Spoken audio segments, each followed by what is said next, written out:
নমস্কার, টিভি-19-এর পর্দায় আজকের গল্পটা একটু অন্যরকম। অন্তরালের গল্পে আজকের নায়িকা কিন্তু একজন অভিনেত্রী এবং সেই অভিনেত্রীকে আপনারা নিয়মিতভাবে সুবিবাহতে দেখছেন এবং তার অভিনয় যথেষ্ট প্রশংসিত এবং আপনারাও কিন্তু তাকে আপনাদের ঘরের মেয়ে বানিয়েই ফেলেছেন। সেই ঘরের মেয়ে আর কেউ নয়, আজকে আমাদের এই অন্তরালের গল্পের অতিথি বন্নি চক্রবর্তী। আর বন্নির সঙ্গে আজকে এই ছোট্ট সেশনে কিছু কথা জানবো, যেগুলো বন্নি একান্তভাবে টিভি-19-এর দর্শকদের অবশ্যই জানাবে। বন্নি, কেমন আছো প্রথমে বলো, আর লাইভ কেমন চলছে এই সুন্দর বর্ষাকালটায়? হ্যাঁ, তুমি কেমন আছো? একদম খুব ভালো। আর আপনারা কেমন আছেন সেটাও আমাকে বলতে হবে। আশা করি সবাই খুব ভালো আছেন, আনন্দে আছেন। আমি তো খুব ভালো আছি। নিজেকে ভালো রাখতে আমি পছন্দ করি, সেই জন্য আরও ভালো করে নিজেকে সাজিয়ে তুলি আর কি। তো বর্ষার ওয়েদারে বলতে গেলে শুটিংটা খুব ভালোভাবে এনজয় করছি, কারণ আমাদের যে স্টুডিওতে প্রত্যেক দিন বাড়ি থেকে সেই স্টুডিওতে যাওয়া আর একটা জলের মধ্যে দিয়ে বেশ মনে হচ্ছে যে চারিদিকে ভাসছি, ভেসে ভেসে চলে যাচ্ছি, কলকাতা শহর ভাসছে। তো এইভাবে এই যে জার্নিটা, এটা বেশ এনজয় করি। তারপরে ওখানে গিয়ে সবার সাথে গল্প আড্ডা মিলিয়ে মিশিয়ে যেন মনে হয় শুটিং না, মানে বন্ধুদের সাথে গিয়ে আড্ডা দিচ্ছি, তার মাঝে কাজ, সব কিছুর মধ্যে নিজেকে নিয়ে খুব ভালো আছি। জলের জার্নিটা চলছেই এবং চলবে যতদিন বর্ষাকাল চলবে, কিন্তু বন্নির জীবনের জার্নিটা টলিউডের একদম অভ্যন্তরে আসাটা আমরা জেনে নেব বন্নির কাছ থেকে। তোমার এই টলিউডে আসাটা এবং এই জার্নিটা নিয়ে যদি দু চারটে কথা আমাদের টিভি-19-এর দর্শকদের বলো। আমি ছোটোবেলা থেকে প্রচণ্ড আর কি একটু ওই ফিল্মে একটা ভাব ছিল আমার, যে হয় না যে আমরা অনেকেই করি আয়নার সামনে দাঁড়িয়ে একটু নিজেকে ওড়না দিয়ে সাজিয়ে, অনেকে হয় যে বউ সাজে, আর আমি নিজেকে দেখতে পেতাম যে টিভির ওপারে যদি কেউ দেখে আমাকে সেটা কেমন লাগে। প্রথমে তো আমার ধারণা ছিল যে টিভির ওপারে যারা আছে তারা আমাকেও দেখতে পাচ্ছে, তো আমি টিভির সামনে বিভিন্নভাবে সেজে যেন মনে হচ্ছে সেও আমাকে দেখছে, আমিও তাকে দেখছি, এরকম একটা ধারণা ছিল।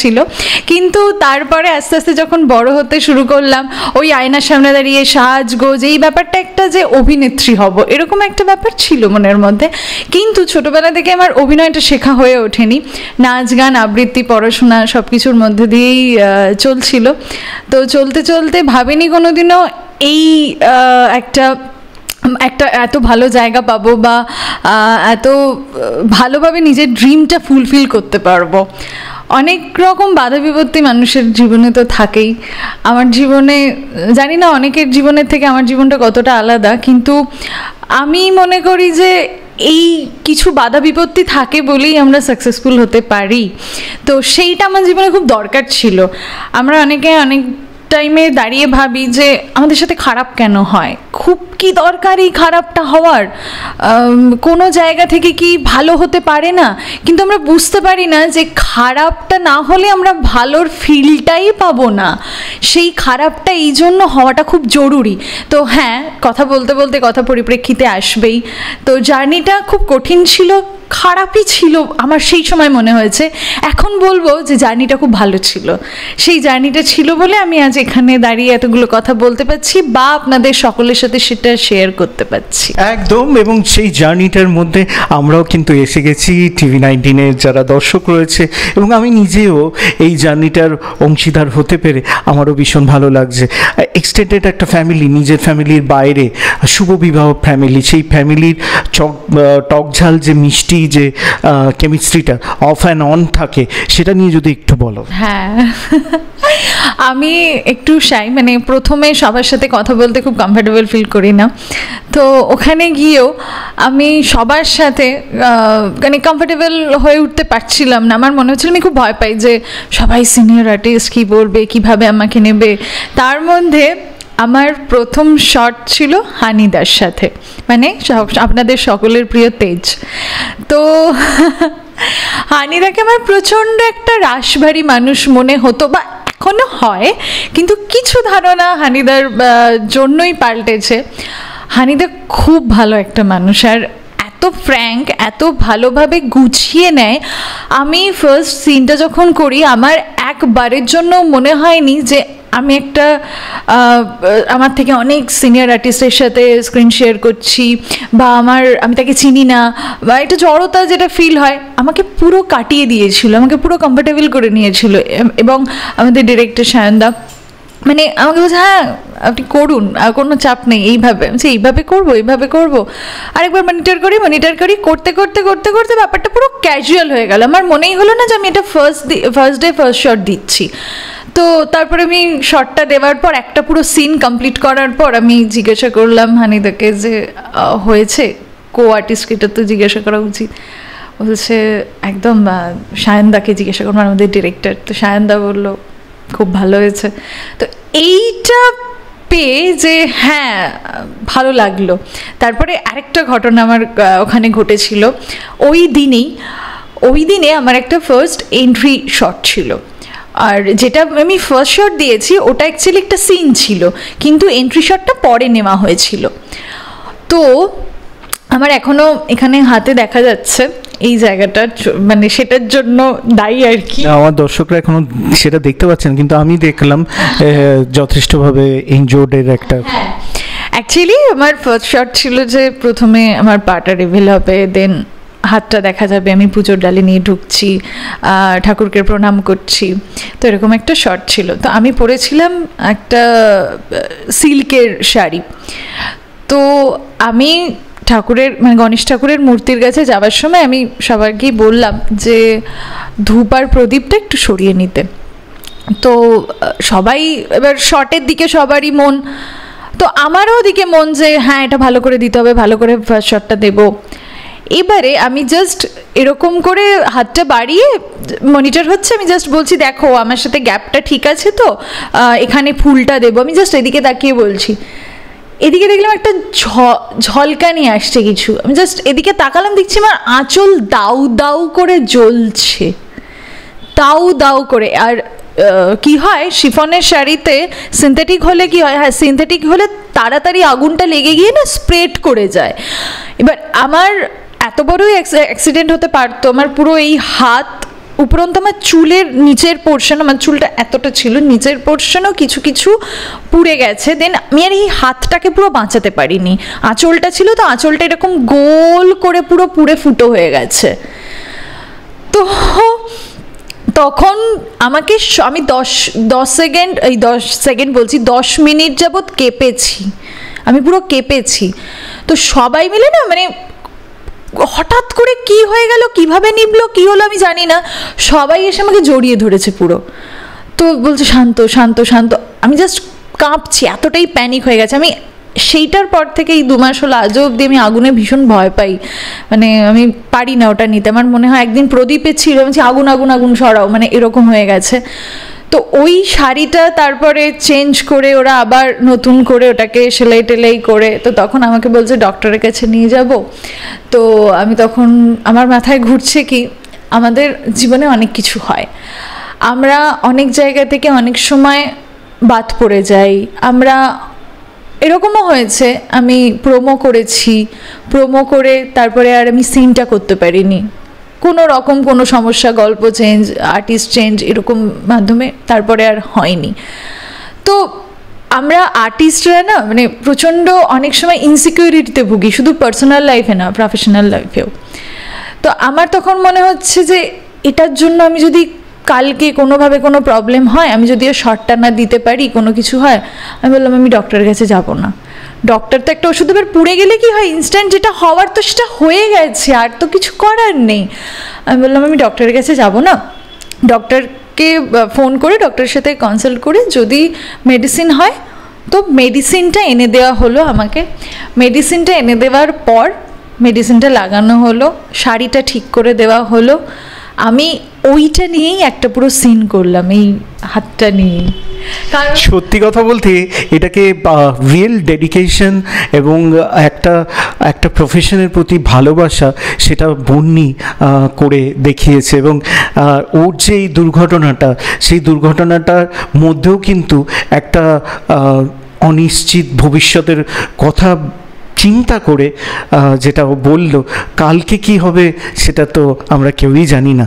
তো সেক্ষেত্রে কালকের জন্য না বসে থেকে আমার শটটা আমি দিই। সে আমার ভেতরে, আমার অলরেডি আমার হাতটা পুড়ে গেছে, আমার ব্যথা করছে, যন্ত্রণা করছে, সেই যন্ত্রণাটা আরও বেশি হবে যদি আমি না করতে পারি। শটটা দিতে পারি, একদমই তাই। মানে শটটা না দিতে পারলে আমার ওই যন্ত্রণাটা তখনই কমে গেল যে না, এই যে স্যাটিসফ্যাকশন, আমি শটটা দিয়েছি, এটা পরশু দিনের টেলিকাস্ট, আমি নিজে এটা দেখবো, কাউকে বুঝতে হবে না, জানতে হবে না যে আমি কোন কষ্টটার মধ্যে দিয়ে শটটা দিয়েছি বা কিছু। কেউ ক্যামেরার পিছনের গল্প তো জানে না যতক্ষণ না আমরা বলি। কিন্তু আমার নিজের, মানে আমি এটা জীবনে বুঝেছি যে সেলফ স্যাটিসফ্যাকশনটা প্রচণ্ডভাবে জরুরি, পজিটিভ থাকাটা জরুরি। আমি যখন দেখলাম আমাকে ওই ডক্টরের কাছে নিয়ে যাওয়া, এত কিছু হলে আমি নিজেই নেগেটিভ হয়ে যাবো, আমি আর এসে আদৌ শটটা দিতে পারবো কিনা, সময়ের মধ্যে পৌঁছতে পারবো কিনা, প্যাক আপ হয়ে যাবে কিনা, কিচ্ছু জানি না, দরকার নেই, আমি এটাই করবো। আর আমি এখন এই সময়ে দাঁড়িয়ে কাজকে আমি প্রচণ্ড প্রায়োরিটি দিই, কাজকে আমি ভীষণ ভালোবাসি। কাজের জন্য সৎ উপায়ে, সৎ পথে আমি যেভাবে যতটা ডেডিকেশন রাখতে হয় আমি রাখবো তার জন্য। একদম অন্তরালের গল্পে TV19-এ আমরা আছি এই মুহূর্তে অভিনেত্রী বন্নি চক্রবর্তীর সঙ্গে। এই সততা নিয়ে নানা মুনি নানা কথা বহু বছর ধরে আমাদের টলিউড ইন্ডাস্ট্রির অন্তর কথাতে আমরা শুনেছি, আমরা জেনেছি, এবং সেই ডেডিকেশন নিয়েও অনেক কথা হয়। কিন্তু রিয়েল টাইমে অনেক কিছু ডেডিকেশনের বাইরেও সহজ পাঠ মাঝে মাঝে দেখা যায়, যেখানে সহজ উপায়ে আমি আমার কাঙ্ক্ষিত অভিনয়তে ঢুকতে পারবো। এর জন্য কিছু শ্রেণীর মানুষ যারা ইনডিসেন্ট টাইপ অফ প্রপোজালও কিছু অভিনেত্রীকে দিয়ে থাকে, যেটা কিন্তু আমাদের ইন্ডাস্ট্রিতে ঘটছে হাকচার। তো বন্নি, তোমার জীবনে এরকম কোনো ইনডিসেন্ট প্রপোজাল কারোর মাধ্যমে এসছে যে সহজ পাঠটা আরও সহজ হয়ে যাবে? এইটা আমি প্রচণ্ড থ্যাঙ্কফুল বা গ্রেটফুল। মানে আমি এখনো পর্যন্ত আমার এই 3 বছরের এই ক্যারিয়ারে, 3 বছরের ইন্ডাস্ট্রিতে রয়েছি, সত্যি কথা বলতে কি আমি যে হাউসগুলোর সাথে কাজ করেছি, আমার ফার্স্ট সিরিয়াল সুন্দরী সানে, তো এই প্রোডাকশন হাউস, অর্কদার হাউস, বা এখন আমি কাজ করছি অ্যাক্রোপলিস, তার মাঝে আমি ব্লুজে কাজ করেছি, সুরিন্দারে কাজ করেছি, আকাশাটে কাজ করেছি, আমি কখনো এইরকম কোনো প্রপোজাল পাইনি। এবারে প্রশ্ন আসতে পারে যে পেলে কি করবে। ওই যে বললাম, আমি কাজটা প্রচণ্ড ভালোবাসি, কিন্তু সৎ উপায়ে। আমি যদি এটাই মনে করি আমি যদি কাজটা ভালো করে করতে পারি, আমাকে যে চরিত্রটা দেওয়া হচ্ছে সেই চরিত্রটার জন্য আমি যদি নিজেকে অ্যাপ্রোপ্রিয়েট করে তুলতে পারি, আমি যদি ফুটিয়ে তুলতে পারি, আর সবাই তো সমান হয় না, কেউ তো বোঝে যে অভিনয়টা ঠিকঠাক করে কিনা, বা এই মেয়েটার মধ্যে কিছু রয়েছে কিনা, বা ঠিক আছে এই মেয়েটাকে কাজ দেওয়া যায়। কিছু মানুষ রয়েছে, সবাই খারাপ হয়ে যায়নি, মানুষ সবাই খারাপ হয়ে যায় না, তাহলে দুনিয়া চলতো না। ওইটা আমি মনে করি যে আমি যদি পজিটিভ থাকি, আমি যদি সৎ উপায়ে চলি, তাহলে আমার কাছে সৎভাবেও অনেক কিছু আসবে। এই কনফিডেন্সটা আমার মধ্যে কেন জানি না এখন আমি হারিয়ে ফেলিনি। হ্যাঁ, হারিয়ে ফেলি অনেক সময়, হয় প্রচুর লুক সেট হচ্ছে, ওই যে বললাম আমি এখনো পর্যন্ত প্রোমো করেও আমি বাদ পড়েছি, এরকম হয়েছে, আমি নিজেও জানি না, সেটা আমাকে বলাও হয়নি। এটাও রয়েছে, এক্সপেক্ট করি যে হ্যাঁ কি না সেটা সবাই বলে দেবে যে এটা হচ্ছে না বাবু, তুমি এটা ভেবো না, বা এটা হবে, তুমি এটা নিয়ে চিন্তা করো, বলে না, পুরোটাই কনফিউশন। কিন্তু তাও আমি এইটুকু ব্লেসড মনে করি নিজেকে যে আর তো কোনো প্রপোজাল আমার কাছে আসছে না, যেটা হওয়ার নয় সেটা হবে না, যেটা হওয়ার সেটা এমনিই হবে, আরও বেটারভাবে হবে, এটুকু আমি বিশ্বাস করি। তো আমি যদি পজিটিভ থাকি, আমি যদি পজিটিভ ভাবতে পারি, পজিটিভভাবে চলতে পারি, তাহলে আমার মনে হয় যে 10টার মধ্যে একটা কি দুটো আমি ভালো চান্স পাবো, আর সেটা আমাকে কাজে লাগাতেই হবে, একবারেই কাজে লাগাতে হবে। একদম, এবং সেই কাজে লাগানোটাই তো আগামী স্বপ্নকে, অনেক স্বপ্নকে পূরণ করা, যেটা বন্নি আগামীতে করতে চলেছে, এবং আপনাদের সামনেই সেটা ঘটবে। আর নিয়মিতভাবে বন্নিকে ভালোবাসা আপনারা যেভাবে দিয়ে যাচ্ছেন, আগামীতেও দেবেন। আমার শেষ দুটো প্রশ্ন TV19-এর দর্শকদের তরফ থেকে। দেখো, আমাদের ইন্ডাস্ট্রিটা বলতে গেলে সবাই বলে একটা ছোট ইন্ডাস্ট্রি, একে অপরকে চেনে জানে, এখানে বন্ধুও আছে এবং বন্ধুদের মধ্যে একটা সখ্যতাও আছে, কিন্তু অনেকে একটা কমপ্লেন করে, যারা সিনিয়র আর্টিস্ট আছে তারাও মাঝে মাঝে কমপ্লেন করে। এখনের যারা নবজাগরণ, যারা নতুন, তারা কিন্তু সেভাবে বড়দের সম্মান দিতে ভুলে গেছে। হ্যাঁ, এটা কিন্তু অনেকেই বলেন, আমি শুনেছি, বা অনেক সিনিয়র যারা তারাও এসে গল্প করেন এরকম এরকম ভালো লাগলো না। সবারই তো ভালো লাগা খারাপ লাগা রয়েছে, কিন্তু আমি মনে করি বুঝতে হবে প্রচণ্ডভাবে আমি কোথা থেকে এসেছি, আমার কতটা জায়গা, আমি এখানে কিভাবে কতটা প্রায়োরিটি পাচ্ছি বা প্রায়োরিটি তৈরি করে নেব, সেটা সম্পূর্ণ আমার উপর নির্ভর করছে। আমি যখন দেখতে পাচ্ছি যে 10টা মানুষ কথা বলছে, সবাই সিনিয়র, তারা কথা বলছে, আমি হয়তো আমার যুক্তি দিয়ে বোঝানোর চেষ্টা করব, কিন্তু সবসময় যুক্তি খাটে না। সব কিছুর একটা পজিশন আছে, সেই জায়গাটা অনুযায়ী সেই জায়গাটায় এই কথাটা বলা চলে না, সেটা আমাকে বুঝতে হবে। বুঝে একজন আমাকে বলছেন এটা ওটা সেটা, আমি চুপ করে যাই, আমি সাইলেন্ট থাকি, আমার কাজে সেটা পরিচয় পাবে। আমার এরকমও হয়েছে, আমি যখন প্রথম সিরিয়াল করি, আমি অনেক সময় ক্যামেরার সামনে দাঁড়াতে পারতাম না, আমি বুঝতাম না অনেক কিছু। আমি অনেক কথা শুনেছি, অনেক রকম সিনিয়র মানুষদের কাছ থেকেই কথা শুনেছি যে নন টেকনিক্যাল আর্টিস্ট, পারে না, জানে না। আমি কেঁদেছি, আমার ছটছট করে জল পড়েছে চোখ দিয়ে, আমি কিছু বলতে পারিনি, আমি চুপচাপ বসে হলাম, না আমি পারি না, এটা কেন বলবে? এই মানুষটাই যেদিন বলবে এ পেরেছে, যেদিন আমাকে জড়িয়ে ধরে বলবে না বাবু তুই পেরেছিস, সেই দিন জানবো যে আমার সার্থকতা। আমি মুখে বলে কি করব? মুখে বলে তো কোনো কিছু হয় না। মুখে বড় বড় কথা বলে দিলাম, তারপর আর কিছু করতে পারলাম না, এটা কোনো দিনও হয় না।